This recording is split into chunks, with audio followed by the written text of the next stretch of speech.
Welcome to another edition of the TSS podcast, brought to you in association with Luke 1977 and Bowden and Dolphin, with your hosts Rob Carless from Bob's Books and the legend that is Shaun Teale. He's here, there, and everywhere, and he's Tealey saying something.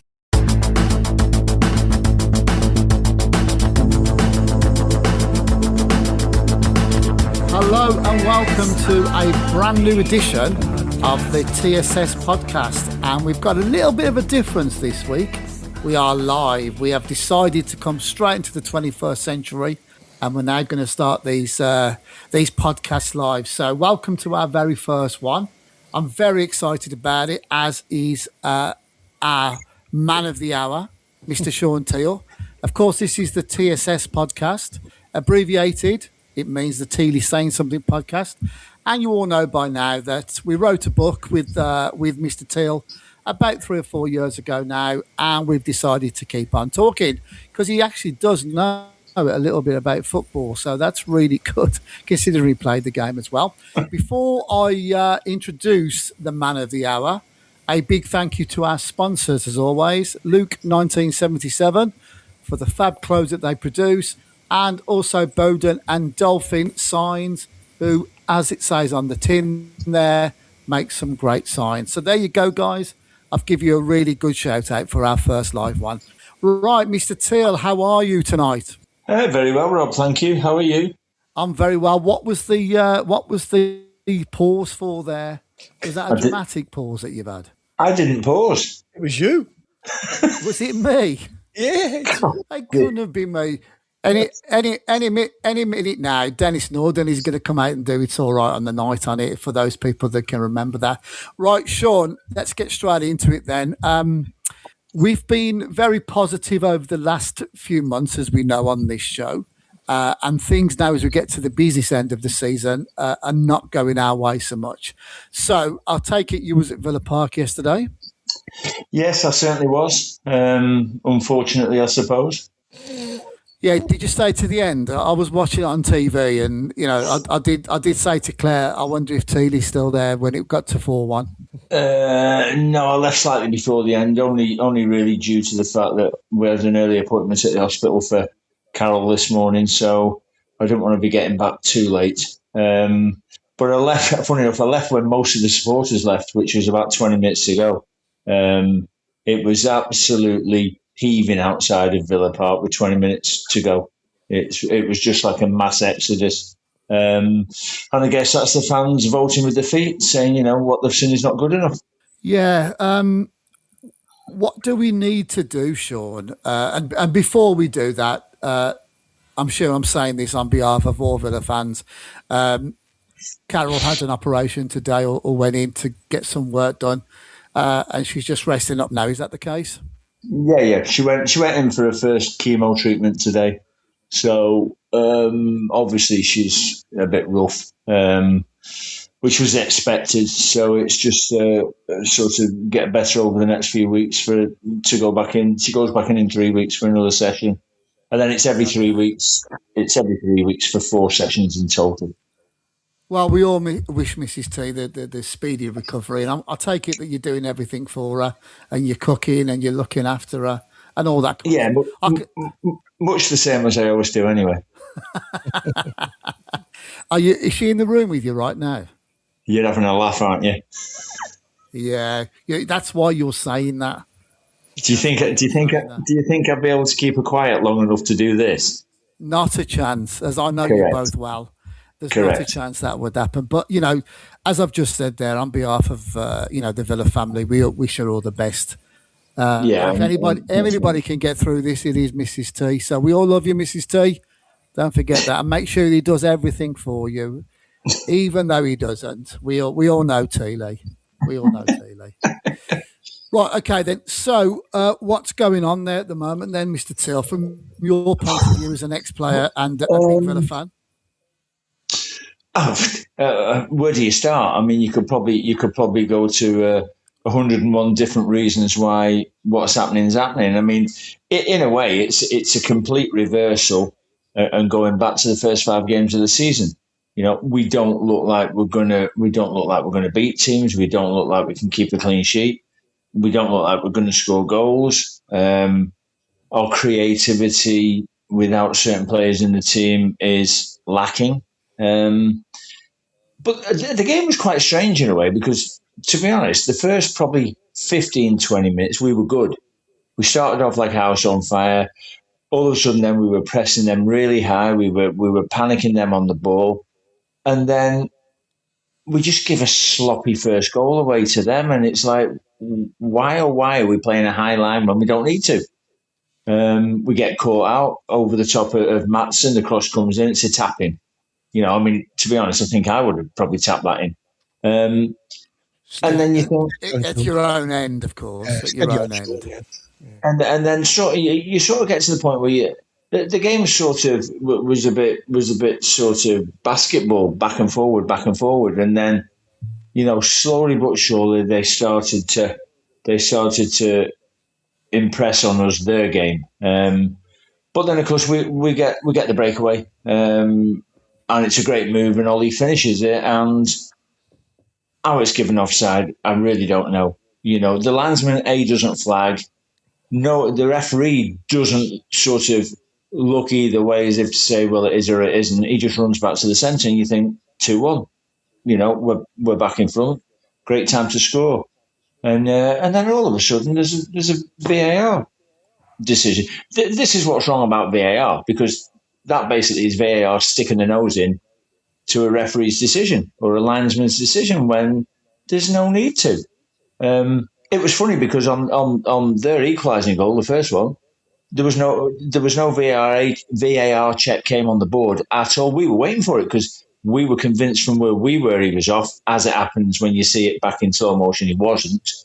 But it certainly looked like it to start with. But we didn't go through that whole on the board, checking for offside. It just never came up. It only came up when they scored their second. And again, we've had all these things about this AI thing today about how when they've done it on VAR, Pedro's foot is in a different position than it actually is on the pitch during the game. Because during the game, he looks offside. He looks like if Ollie was offside, then he was offside because there was nothing in it. If it's a couple of centimetres of a big toenail, they would have both surely been offside. But for some reason, Jared Gillett just lets it go, and it's given us not offside. So, and then we never recovered. We went in at half time, and you sort of thought we either come out firing in the second half at the start of the set, and we just didn't get in the game, and they controlled the game. Palmer literally ran the show second half. And that's just the way the game petered out to. They got the third, they got the fourth, game over. We were never going to get back in it. What was your view on the chance that Ollie had when it was 3-1, when all he needed to do was dink it over the goalkeeper? Yeah, I mean... That's easy for us to say, that sit at the ground or, watch it at home or whatever. But, as an ex-footballer, why didn't he dink it over the goalkeeper? I mean, if you look at it from the other side of it and you look at it from the Chelsea side of it, right, Ollie doesn't dink it. What does João Pedro do with their second goal? Literally just dinks it over Martinez, and Martinez has already gone to ground and it rolls in the far corner. And that, I think that's the difference between a striker that's in top form in João Pedro and a striker that's not in form and lacking in an awful lot of confidence. You'll always get the argument of former players that Watkins does an awful lot of running for the team, but as a centre forward, there's got to be something at the end of it. There's got to be a finish. There's got to be a tally of goals over the season. And what's he got this year? 6? Is it 6 this season? Something like that? Which for our main striker is just not good enough. What has gone wrong with him, Shaun? Because, he's been a great player for Villa and he's still an integral part of the team as far as I'm concerned. To be where we are, we need a concerted effort from not just the 11, but, the team as well. So to me, he's an integral part of the team there. But, what is going wrong with him? You're an ex-footballer.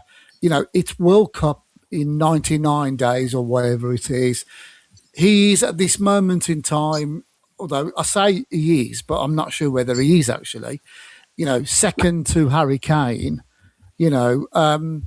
What's in his mind at the moment? What in your opinion, what is going wrong there? Is it just a complete lack of confidence? I think the confidence thing is a big part of a striker's game for sure. Again, we're not creating the same amount of chances as we were. I mean, if you look at his stats over the last few years, he's always been in and around that 15 goals a season mark. The one thing that he's always done on top of that is his assists have been really good. Now, his assists this season are very, very poor, and his goal total is poor. Will he even get to 10 goals by the end of the season? At the moment, very doubtful. Is he back up to Harry Kane? I would suggest not anymore. Not first choice backup, because you're not going to take someone like Ollie to the World Cup as Harry's replacement or backup unless he's scoring goals regular and playing well. Because we can't go into a World Cup. Harry gets injured in the first game, and we're just dependent on one person. And that's why I think, to be quite honest, I think probably Marcus Rashford is way ahead of Ollie in that view of playing up top if he has to play up top. How's he doing at Barcelona? I've not really. Well, he's had an injury. He's had an injury, and he's not really been in the starting 11 for quite a while now. But he seems to get on in every game. He's still creating things. There's still a few assists here and there. I mean, his figures over the season will be far better than Ollie's come the end of the season, I would think. Yes, it's a different league. The Premier League is obviously, for me, a tougher league than the Spanish league. But, you still have to go out there and perform and beat these teams. So, as for Villa and not just Ollie, we are lacking a massive amount of creativity. And really, that's all kicked in since Yuri Tielemans got injured. Without Yuri Tielemans, Kamara, and John McGinn, we haven't got the same control. And people will say, "Oh, yeah, well, you can't blame it on just losing them," but we can, because they had such a control on games. In that 11 win streak of wins, they had total control over that midfield, and that even included the times where obviously Unai Emery would take McGinn off, and that was in most games. He'd take him off just after an hour. But that was only because he put so much in the first hour that we needed to freshen it up. So there's loads and loads of reasons. I mean, for me, would I have picked the team, more or less the same team apart from Tyrone that played at Wolves? No. Would I heck? Would I have started with Bailey? No, no chance. Would I have started? Oh, I don't know. It's so difficult because you know what? In a way, I'd have played Ollie on the left and put Tammy down the middle, because Ollie started as a left-sided attacker anyway. And he'd give you something different playing off the left. Tammy to start the game against Manchester United. Yeah, but he won't, because Unai won't change it. Because Unai's got this. He appears to have this thing where he has such belief in the players that he's had for the time he's been there now, that it's highly unlikely he's going to leave Ollie out. I don't really see it. But listen, for me, yes, I would leave Ollie out. I would leave Bailey out. And there's a couple more. I mean, the obvious problem we've got now is that Matty Cash is now injured and looks like he could be out for a few weeks at least with a calf injury. Has that come out today? He came off at half time. Came off at half time with a calf injury. They reckon it's not too bad. I think it was more precautionary, but I'd be quite. Mind you, we've got time, I suppose, so he might recover for it. There's been a lot of hoo-ha about the back four and people not. Ezri Konsa's dropped off quite a lot from where he was with England. His performances have really dropped off. Tyrone wasn't great last night. Matson's done well, but looked like a fish out of water last night. And I felt sorry for Matty Cash, to be quite honest, because he got no help from anybody, from Bailey, from Ezri Konsa, and he had Garnacho just running at him, doing whatever he wanted to do, and cutting inside, shooting, going outside, crossing, and he had no help whatsoever. And we moaned about Evan Gessard when he was at Villa, but the one thing Evan Gessard did week in, week out when he played, he got back and helped Matty Cash out. He did all the time. Yeah, And he was a worker. yeah, yeah. What's? I know we spoke about this a couple of weeks ago, but what is the difference with Evan Gasson now? And has he got a manager that believes in him and he's part of the system that Crystal Palace play? No, Doesn't seem to be the case at Villa. I don't think it's that. I think part of the problem was that whenever he played, he never played in his own position. So he always played on that right side of midfield as a wide midfielder, come winger as such, which he's not. And then, of course, you're asking him to track all the way back to help defend as well. So at Palace, when I've watched Palace since he's gone there, he seems to be in and around the number 10 where a number 10 would play. So he plays off the forward and basically gets a chance to roam left, right, and centre and go wherever he needs to go to get on the ball. And obviously that suits him better than being potholed on the right side, just going up and down. Up and down, up and down, up and down. I mean, all the videos before he came, all the videos that came out were him playing as a centre forward, taking the ball in, turning people, and running away from people. So, are we trying to get people to play positions that they're not comfortable playing? Good comments there. Now, one last thing before we move on to our guest for tonight is that second goal that Chelsea scored last night. I don't want to obviously go on too much about this game. We need to put it to bed. But from a footballer point of view, I know conceding a goal at any time is a bad thing for us as fans and for you as footballers. But when a goal is scored deep into stoppage time in the first half, and it means that you don't go into the break, on an even keel and you're losing the game, is that one of the worst times that you can concede a goal, Shaun? Does that change your psyche that as you go in at half time? Yeah, because the obvious thing that it changes straight away is it'll change the manager's perspective of the game. So, whereas Unai Emery coming in at 1-1 might have been able to go in and jolly the lads up and say, listen, we're still in the game. It's one each. We've had a chance at their end. We were lucky not to go 2-1 in front. Let's go out and give it everything we've got for 45 minutes. Give it everything you've got. And if we get the right result, then we're in great position for Champions League. Instead of that, you go in at 2-1 down. Manager's got to rethink, right, how do we get back in the game first and foremost? And we can't gamble, because if we gamble and get caught out again with 3-1 down, which is exactly what happened basically. And then someone's throwing a bomb on the pitch then, you're 3-1 down. Where are you going to go from there? You either go all out to try and get back in the game, leave yourself wide open, which again is exactly what happened, or you just try and shore it up and see if you can nick a goal and get back in it at 3-2. Well, too late for that by that time, So, yeah, the goal right on half time is an absolute killer blow. Yeah, I can imagine. It's good to get your insight on that. Right, enough of that Chelsea game. Hopefully in a couple of weeks' time we'll be talking about a victory at Old Trafford, although I wouldn't put my money on it at this moment in time. But, we've got to stay positive on that. Right, we've had some great guests over the last 18 months since we've been doing this show, from footballers, from journalists, from fans themselves. One thing that we've never had, and it's great to have so, is a commentator. Right, so this week we've got a very special guest who is the voice of Aston Villa. I call him the voice of the Villa. I think that's a fair assessment for him. If you've got a TV and you're abroad and you're paying to watch the match and all that kind of stuff, you'll be very familiar with the sound of the brilliant Mark Regan, who's joined us tonight. Mark, welcome to the TSS podcast. Thank you very much, Rob. Thanks for inviting me. Thank you. So tell us a little bit about your journey then from, I think it was, you started with WM, and I guess that would have been with Franksy. So tell us a little bit more about your career and how you came to become the voice of the Villa. Well, I started actually in 1996, way back when. It was in a radio station that doesn't exist anymore. A lot of the radio stations I work for don't exist anymore. There's a place called Leicester Sound, and it was... so it's your fault then? Yeah. And it was just after Martin O'Neill had gone in there. He went in November, and I started in the following February.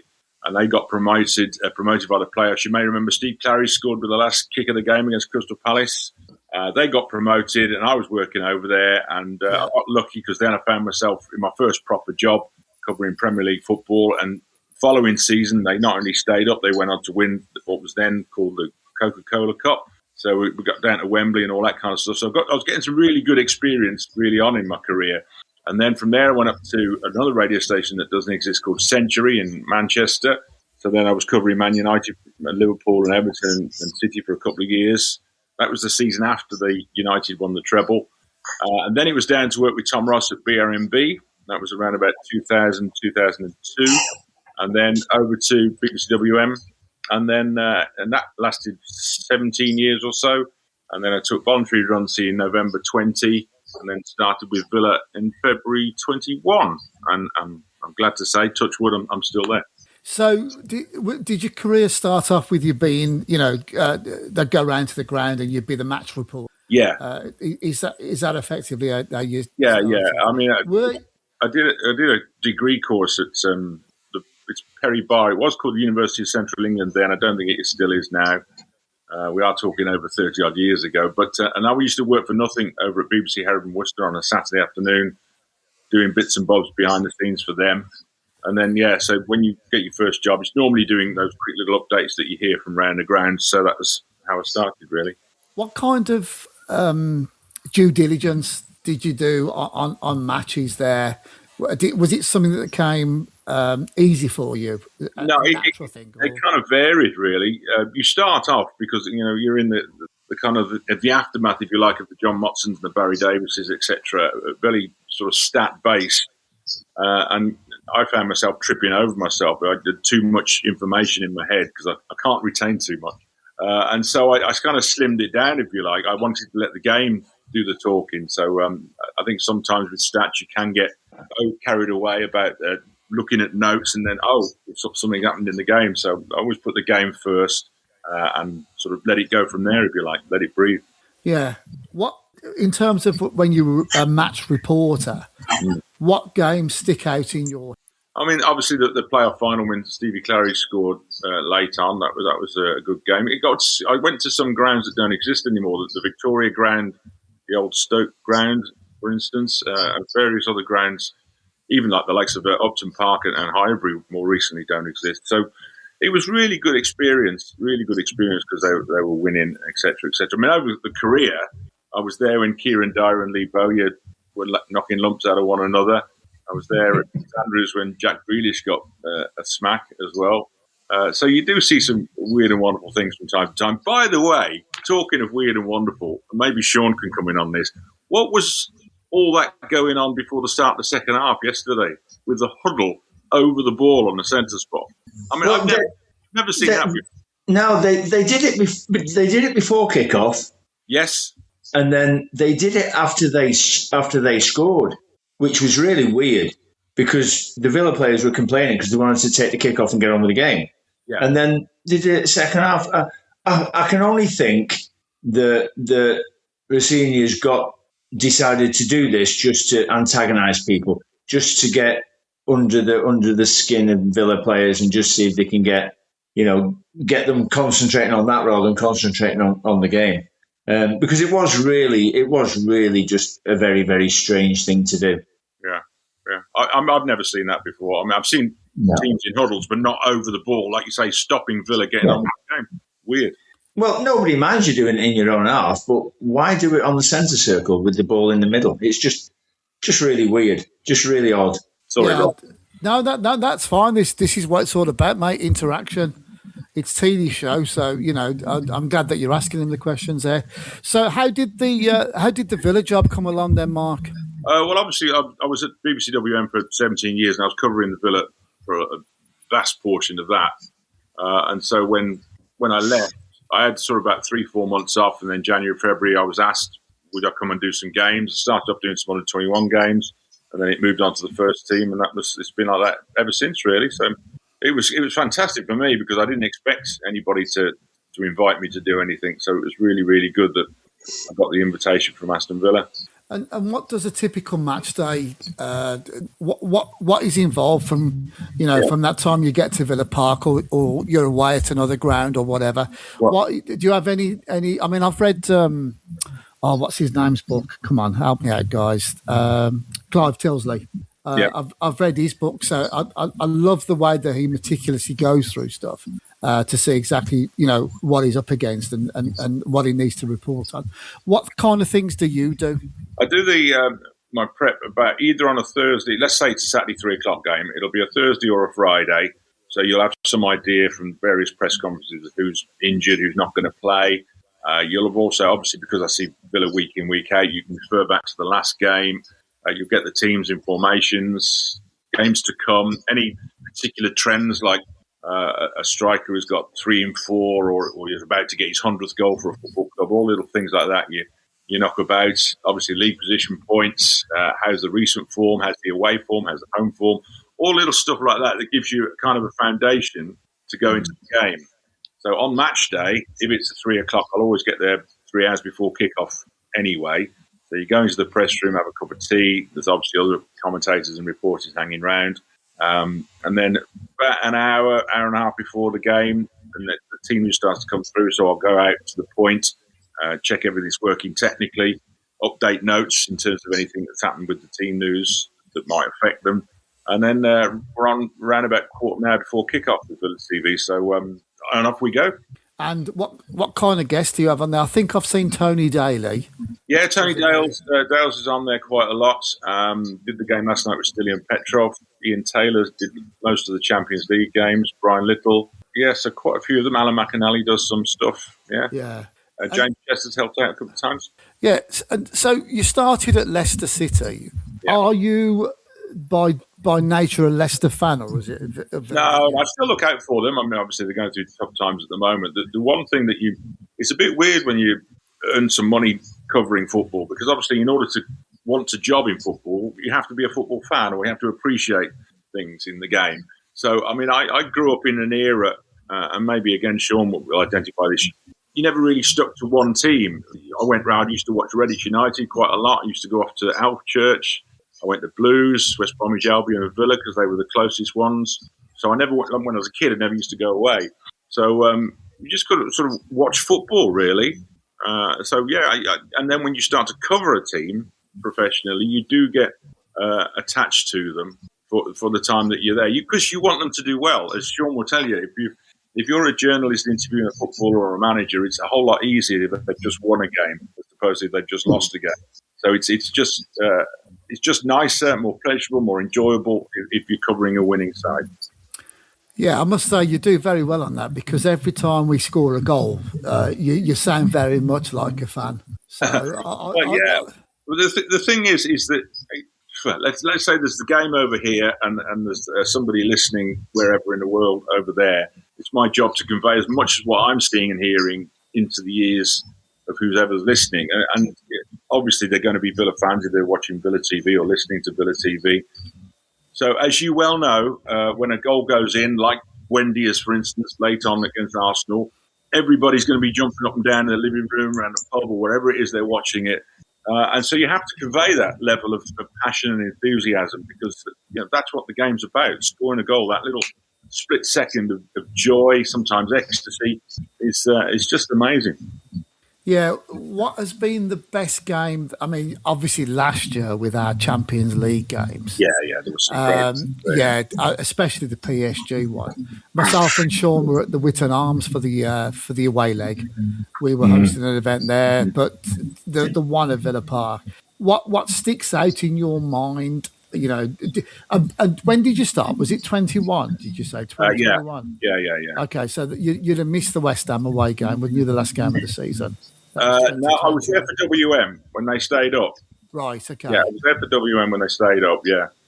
So, there's loads a little weird. One thing that's just come back to me is the VAR or the goal line technology when Nyland, I think it was in goal against Sheffield United. Yeah. Little things like that crop up, and then the West Ham game as well. But I remember as a kid watching various football in PSG, and then years later to find myself at the Parc des Princes, the quarterfinals of the Champions League, and Villa took the lead in that game. Morgan Rogers scored the first goal, and you're in sort of dreamland. And then the second leg was for 20 minutes. Villa had PSG all over the place. Yeah. The actual winners didn't know what to do. And I was convinced once we got back to winning one goal off them, there was about 20 minutes to go, maybe a bit more. I thought Villa were going to go on and do it. I really did. And the atmosphere that night was off the scale. And another game was comparable with it maybe is the Bayern Munich game a little bit earlier when John Duran popped one in. Fantastic goals. The atmosphere that night, because that was the first game back at Villa Park. I know they played young boys. And that was the first game back at Villa Park in that competition since when in 82. And it was the same opposition. So it just, those football little things came together. And it was wonderful to be there, wonderful games. And even though they went out against PSG, that was one of those games. And again, Shaun, I'm sure you've played it. If you're going to lose, and you have to lose, that's the way to lose. Yeah, without doubt. Yeah, the PSG game was something else there. But I think the beauty about the Bayern Munich game, and Chris, Shaun, you'll remember this. We started our first podcast during that Bayern Munich game around that, and it had just been announced the untimely death of the passing of Gary Shaw. So it had even more impetus on the game, didn't it?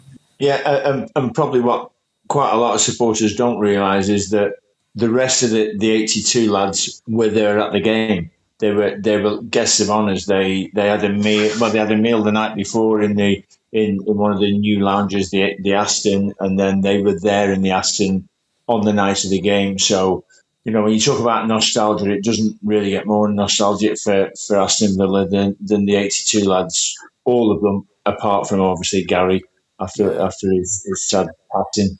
And it was like Mark said, it was a fabulous atmosphere, which culminated in probably not the greatest game to watch because they sort of nullified each other out to like one bit of magic from John Duran. And everybody went home happy that night simply because it was, like Mark said, going back against Bayern Munich all those years later and getting one over on them again. Yeah, of course. Sorry to interrupt. The other thing that game sort of, and they went all the way to the quarterfinals with Villa. Bear in mind they've been out of that competition for so long. I think that game sort of cemented in everybody's head, we're good enough for this. You know what I mean? They weren't overawed. It wasn't, we're in the Champions League. Oh, well, we've just lost to Bayern Munich. Off we go. That put a little seed in us. Hang on a minute. We're not just in this. We can compete. We can have a go. And as it proved, with the weeks that went on after that, even when they went out, like I said earlier, they gave Paris Saint-Germain more than 1 or 2 sweaty moments. Well, I think it's fair to say that the PSG management team cite Villa as the biggest threat that they had during that campaign. One thing, and it's a bit remiss of me not to do this, and I guess it's because we're live for this week, is we haven't said hello to our producer.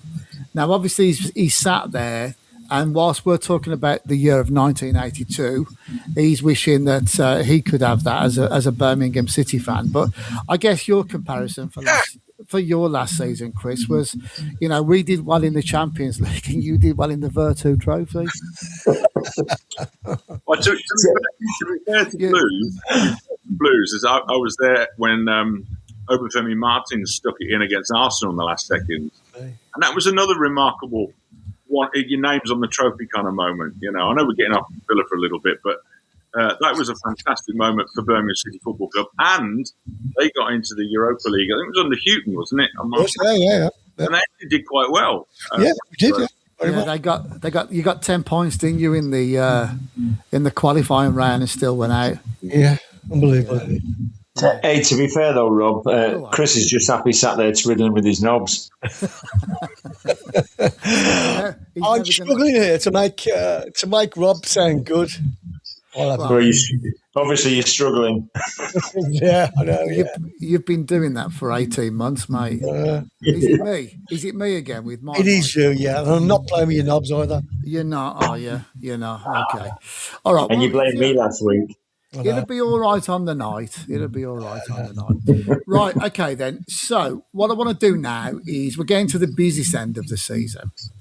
What I want to do now is look at our 2 top leagues in the country.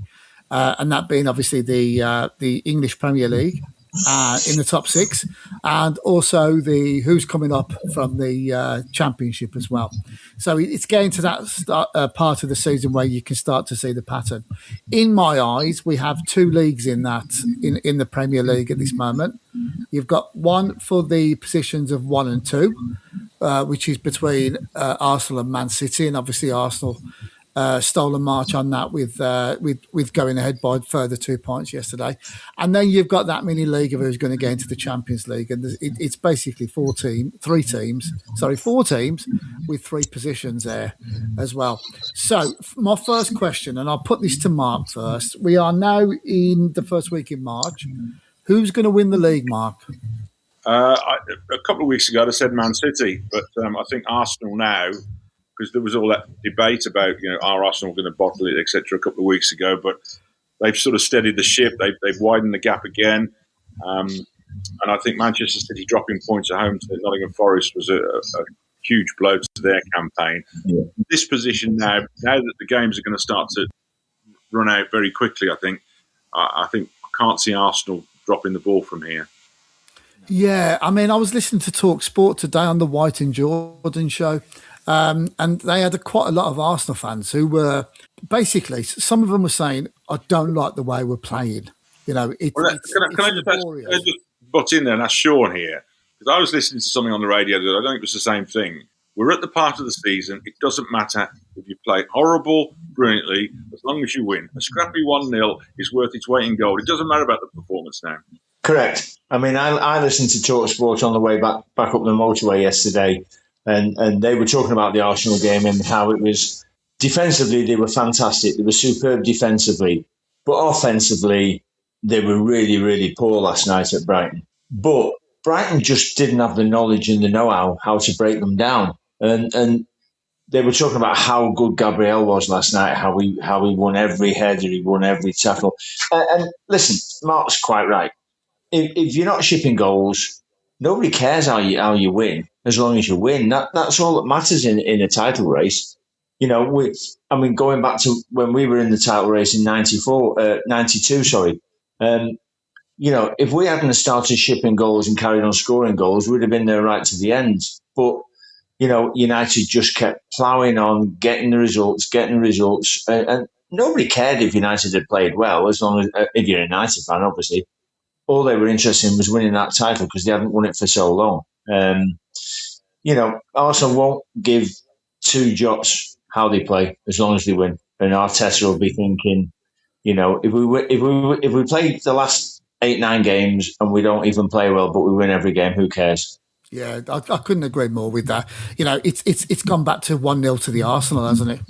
At this moment. Yeah, they've always been good at that, haven't they? And over the last sort of 3 or 4 weeks, the goals against have dried up, and they've become really strong again. So if they can sit deeper and defend and not give goals away, then Arteta's not going to care less. No, of course he's not. So, Mark, Man City second, right? Who are going to be the 3 teams that take 3rd, 4th and 5th? In other words, the Champions League places. Well, I'm going to say Villa. I was listening to what Shaun was saying earlier about the recent games and this, that and the other, and I think across any 38-game season or 46 going back in time, you're going to have peaks and troughs. Villa obviously had a slow start, then got real good momentum going. Maybe now they're having another little bit of results aren't going quite their way. But from here, and I'm looking at the league table now, Aston Villa after 29 games are 4th in the Premier League table, which is, I still think, is amazing. I really do. I mean, the 2 teams above them, Man United, Man City, are in a different stratosphere financially. The 2 teams behind them, Chelsea, Liverpool, again, different stratosphere financially. And Villa have got 9 games now, 9 opportunities to push on, and they've got the Europa League campaign, which is in a week's time. So I think I know that everybody's a bit sore and maybe a bit raw about last night in Chelsea, but looking forward, and the other thing that Villa have got to play United, Liverpool and City in those 9 games. So they've got to play the sides in and around them so they can directly affect how Man United and etc., Liverpool and Man City are going to do. So I think that they'll use this week to regroup. I think they'll take 1 or 2 deep breaths, maybe have 1 or 2 meetings, sort 1 or 2 issues out, And I'm fingers crossed. I'm hoping we see a real good Villa against Lille, and then they go to Old Trafford and carry on from there and pick up that momentum. Easy for me to say, but if you're asking me what I want and what I hope, then I would like to see Villa either third or fourth or fifth. It doesn't really bother me because I think fifth will be enough for Champions League. So I'm going to go Villa will be top four. Okay. All right. And who will be joining? Who's going to miss? All right. Put it this way. Who's going to miss out? I think Chelsea and Liverpool will miss out. I think Man United at the moment, hopefully, except for their next league game, are looking good. They've got a bit of momentum behind them. Liverpool are dropping points unexpectedly. They did it last time out as well. And Chelsea, I don't know. They might go quite close, but I think Liverpool and Chelsea might miss out. I think if it's top five, one of them has to take that. Well, I think it will be top five, and I think I wouldn't be surprised if it's Liverpool, which would be a disaster for them, by the way. Absolutely, yeah, absolutely. I think the other point to that is Chelsea have still got to play City, they've still got to play United, and they've still got to play Liverpool. So they're all huge games for all the clubs involved in those games. Yes, everybody's got hard games. Nobody's got an easy run in as such. So there will be points dropped. I mean, obviously, Mark just alluded to United. Then they get beat at Newcastle last night. Newcastle got 10 men, and you think, wow, how's that happened? The form they've been in. Yeah. So you can go anywhere and drop points. You only have to look at Liverpool dropping points at Wolves. We drop points at Wolves. Arsenal drop points at Wolves. The old cliche is there. There's no easy games.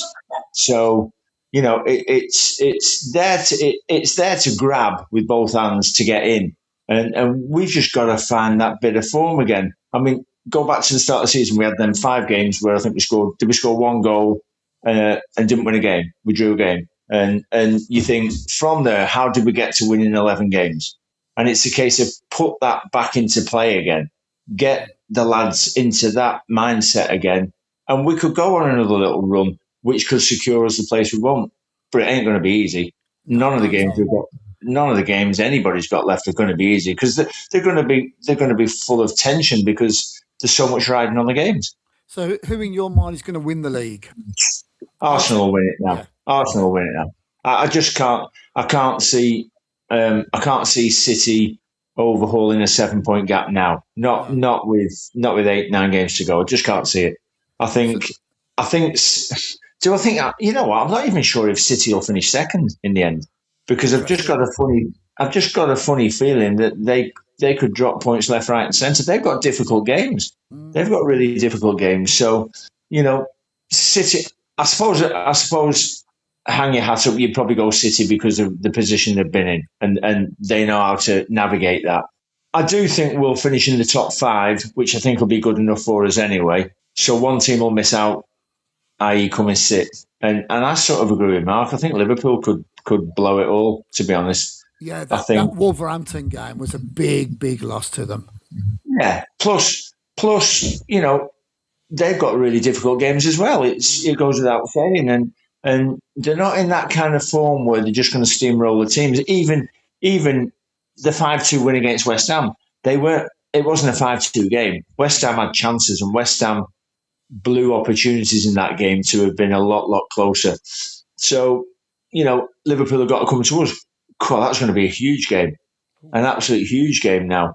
So it's down to the individual teams to put that run together, and nobody, apart from Arsenal, seemed to want to take the ball by the horns and steamroll on anybody else. Everybody's sort of playing like they're very, very nervous of losing rather than going out to win the games. Mm.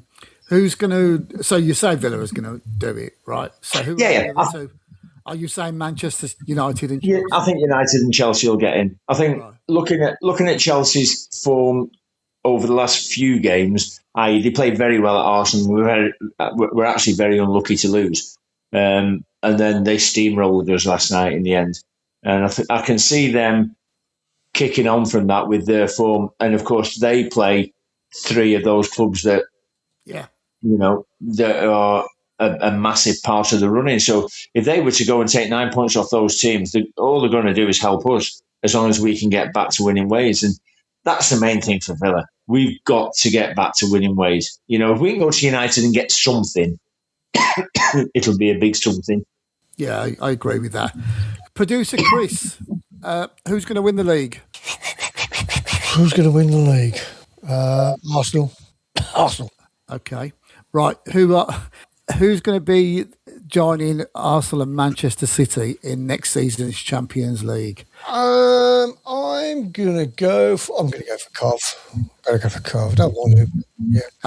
What are you talking about Cov for? What?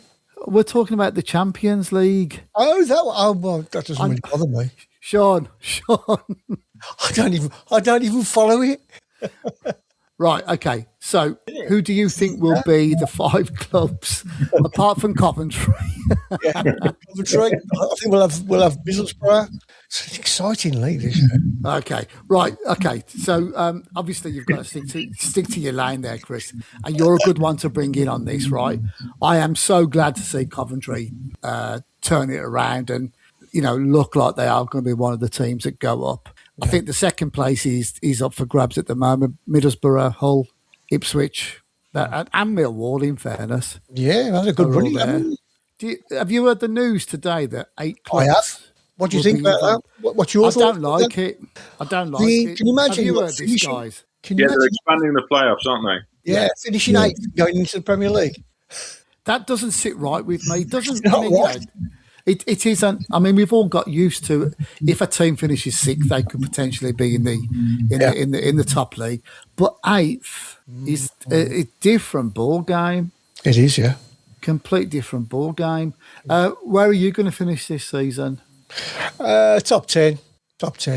And that's what I think that's what you need this season. A bit of stability. Playing beach football come the end of March, April, something like that. Yeah, no, I totally agree. But if it is 8 for next season, I definitely think you could be in and around it. Yeah, could do. I think Blues getting into the playoffs this year would be too much too soon. Yeah, I just think it'd be too much. I think all right, the scenario. Imagine Blues win the playoffs and go up. Yeah, what would happen?